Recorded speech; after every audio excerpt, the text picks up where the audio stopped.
उपाध्यक्ष महोदय, हमारे देश के अधिकांश लोग खेती पर निर्भर करते हैं और इसलिए खेती पर आधारित उद्योगों की इस देश में अधिक आवश्यकता है। देश से बेरोजगारी को खत्म करने के लिए, कृषि उत्पादन को बढ़ाने के लिए कृषि पर आधारित उद्योगों की स्थापना का इस देश में बड़ा भारी महत्व है और उसे इस बजट में अधिक से अधिक प्रोत्साहन दिया जाना चाहिए। मैं वित्त मंत्री जी से निवेदन करना चाहता हूँ कि खेती के उद्योग आदि के लिए हमारे बजट में अधिक गुंजाइश की ज़रूरत होनी चाहिए।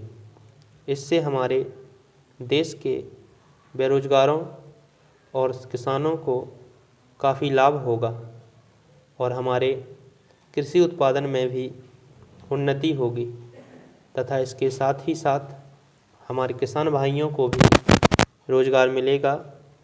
वित्त मंत्री जी ने काफ़ी अच्छा बजट पेश किया है, लेकिन खेती के उद्योगों के लिए इसमें विशेष व्यवस्था करने और इसमें अधिक धन लगाने की अधिक आवश्यकता है।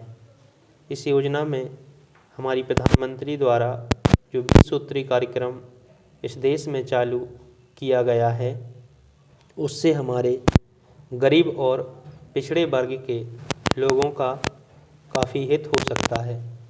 मैं निवेदन करता हूं कि कमज़ोर वर्ग के लोगों के लिए पशुओं को खरीदने तथा आवास और दूसरी आवश्यकताओं के लिए धन की व्यवस्था की जाए। आज यह कार्यक्रम हमारे देश में बड़े ज़ोर से और बड़ी जिम्मेदारी से लागू किया जा रहा है।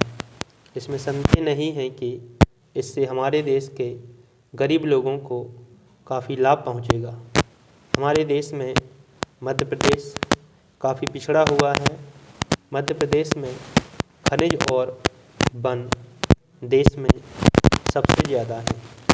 हमारे मध्य प्रदेश में 20% खनिज उत्पादन है और 30% वन है। मैं वित्त मंत्री जी से निवेदन करना चाहता हूं कि हमारे प्रदेश में इस तरह के उद्योगों और कार्यों के लिए अधिक से अधिक धन की व्यवस्था की जाए। एक दृष्टि से मध्य प्रदेश सबसे आगे है, लेकिन फिर भी यह अन्य राज्यों की तुलना में पिछड़ा हुआ है। यहाँ से 1000 टन कोयला प्रतिदिन देश भर में जाता है। मैं निवेदन करूँगा कि कोयले की खानों के पास ताप बिजली घर बनाए जाएं, ताकि हमारे प्रदेश की आवश्यकता को भी पूरा किया जा सके और देश को सस्ते दामों पर बिजली मिल सके। महोदय, सिंचाई के लिए भी हमारे प्रदेश को अधिक धन दिया जाना चाहिए। इस तरफ भी ध्यान दिया जाना चाहिए कि सिंचाई का खर्च पिछले 1 साल में दुगना हो गया है।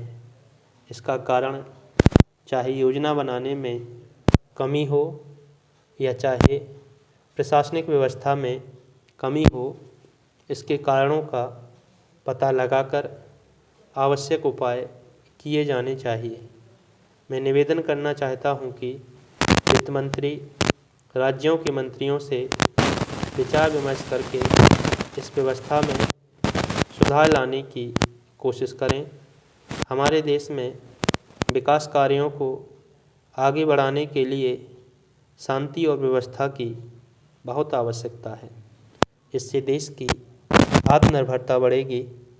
सभापति महोदय, राष्ट्रपति जी के अभिभाषण पर जो धन्यवाद का प्रस्ताव सदन के सामने प्रस्तुत है, उसका समर्थन करने के लिए मैं खड़ा हुआ हूँ।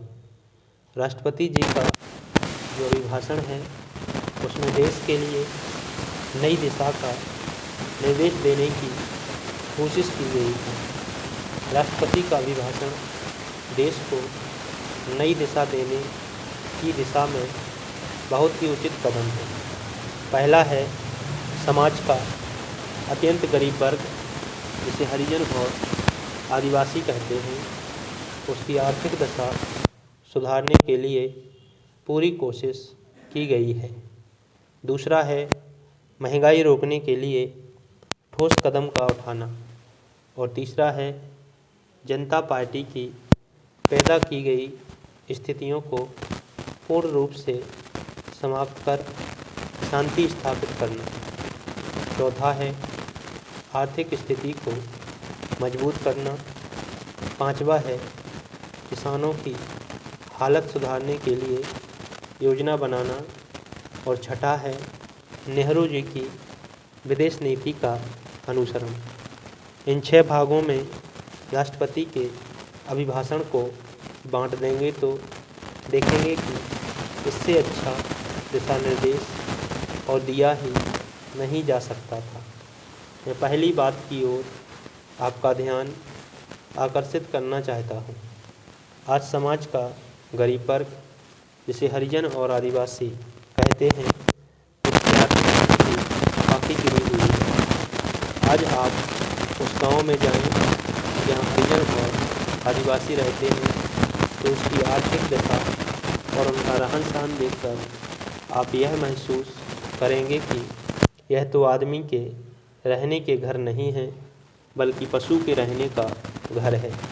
हमारे प्रधानमंत्री जी के कुशल नेतृत्व में 20 सूत्री कार्यक्रम जो चला, उसके अंदर हम यह दावा तो नहीं करते कि हमारी सारी की सारी समस्याएं हल हो गई, लेकिन उससे हमारे हरिजन और आदिवासी लोगों के अंदर यह भावना पैदा हुई कि आज की सरकार ही एक सरकार है जो उनकी दशा में सुधार ला सकती है और उनकी आर्थिक हालत में परिवर्तन ला सकती है।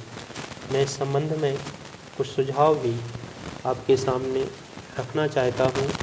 आप जानते हैं कि 20 सूत्री कार्यक्रम के अंतर्गत हरिजन और आदिवासी को कुछ ज़मीन दी गई थी, परंतु लोकदल तथा अन्य सरकार के ज़माने में उनकी वह ज़मीन जो उनसे छीन ली गई थी, उनको फिर से उस पर बसाने की कोशिश की जाए।